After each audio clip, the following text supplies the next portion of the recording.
Welcome to the Science of Self podcast, brought to you by Newton Media Group and Peter Hollins. This is Monday, December 6th, 2021. 41 Self-Discipline Habits for Slackers, Avoiders, and Couch Potatoes, written by Peter Hollins, narrated by Russell Newton.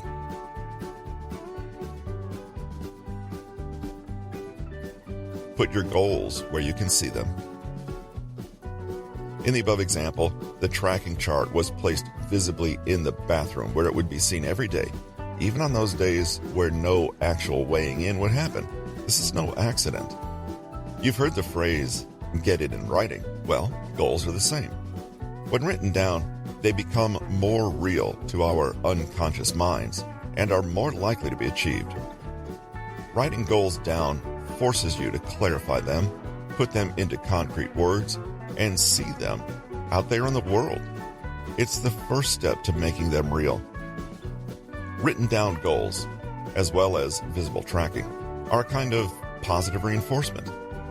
Anytime we follow a desired behavior with a reinforcing stimulus, we're making that behavior more likely to occur again in the future. Ordinarily, we think of this reinforcer as a reward, e.g. having a treat after you complete an exam, but simply marking your progress has the same effect. Tracking progress against a written goal makes your achievement more tangible and allows you to enjoy it more, making positive associations between the behavior and you feeling good. And that's the key right there. The more you can attach positive feelings to your desired actions, the more likely it is you'll keep doing those actions. For example, you write down an inspiring and motivational message for yourself, capturing your reason for aiming for your goal. You place this prominently in your office and look at it daily. This encourages you. Those good feelings come to be associated with working in your office, and you find yourself wanting to be there and to achieve your goal. You have a whiteboard in your study with your week's goals written on one side. As you complete tasks, you erase them and rewrite them on the other side.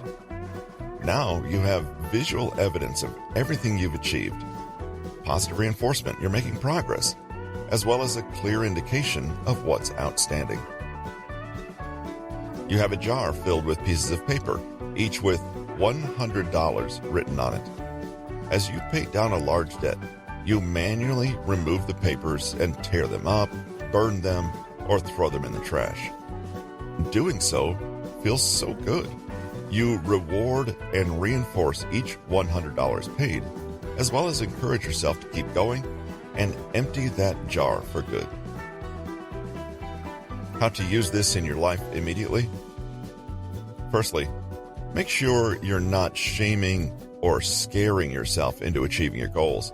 Punishments and negative emotions can control your behavior to some extent, but you're far more likely to make sustainable changes if you make the process genuinely enjoyable and meaningful. Focus on ways you can make every step of your journey as pleasurable and positive as possible. Don't underestimate the satisfaction to be found in tracking your progress. Tell yourself out loud, I'm getting closer every day to my goal, and allow yourself to bask for a few moments in those good, encouraging feelings. Write down your goals, make them clear, simple, and workable. Then, make sure you can see how you're getting closer and closer to that goal. Hang your written goals or progress charts up somewhere, or put them where you can see them every single day. Use calendars, stick things to your fridge, put notes on your computer screen, or even set up reminders on your phone.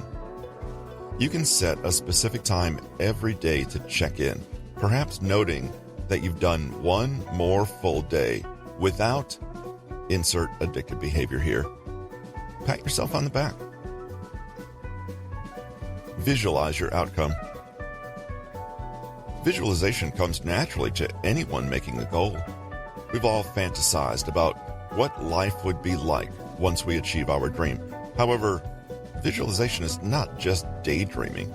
It's a powerful tool that spurs and maintains our motivation.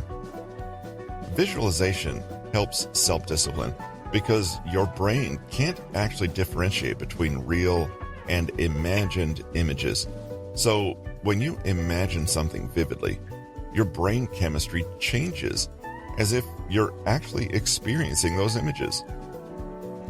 Visualizing positive things gives you positive feelings and associations, reinforcing your behavior and keeping you on track.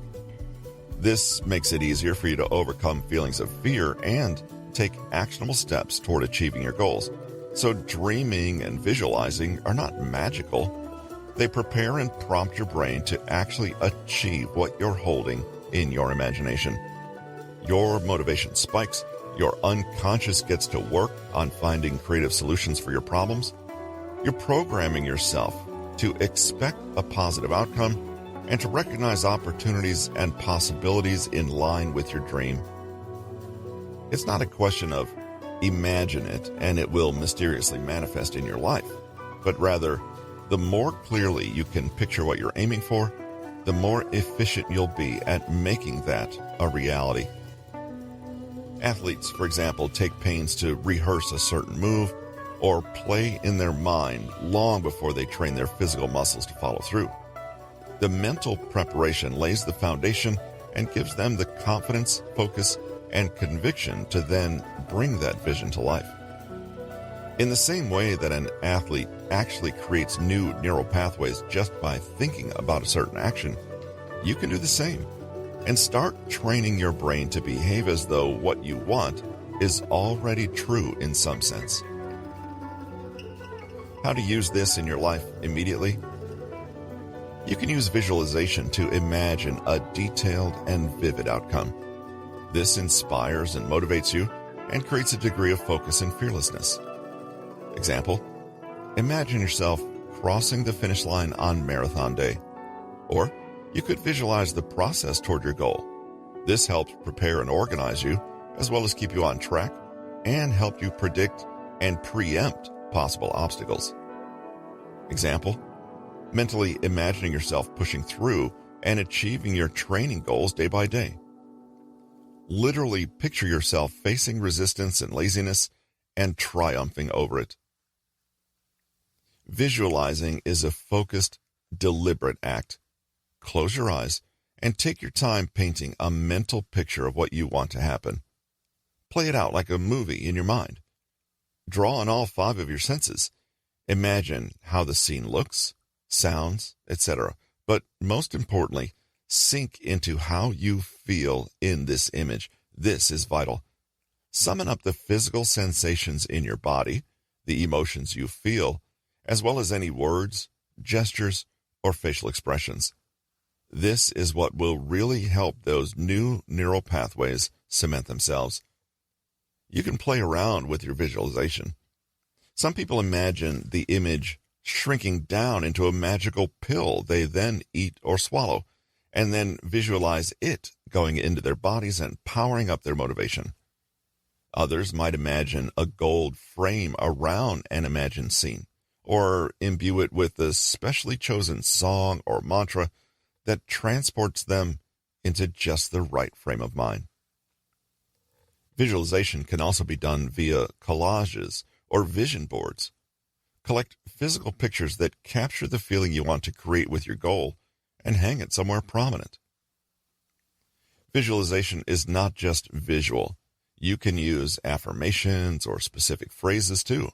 For example, imagine in detail the speech you will give once you earn a coveted award, and imagine the sound of the applause. Visualization is best done regularly. Build it into your daily routine, or do it after you've achieved a goal or had a setback. It can act like a compass, keeping you on track in both cases. Remember, the image, whatever it is, must be alive and felt in your body to have any power. We'd like you to help us keep this podcast sponsor-free. Please take a moment in your podcast provider to subscribe to the podcast, leave a rating and a review, and share an episode or the podcast itself with a friend.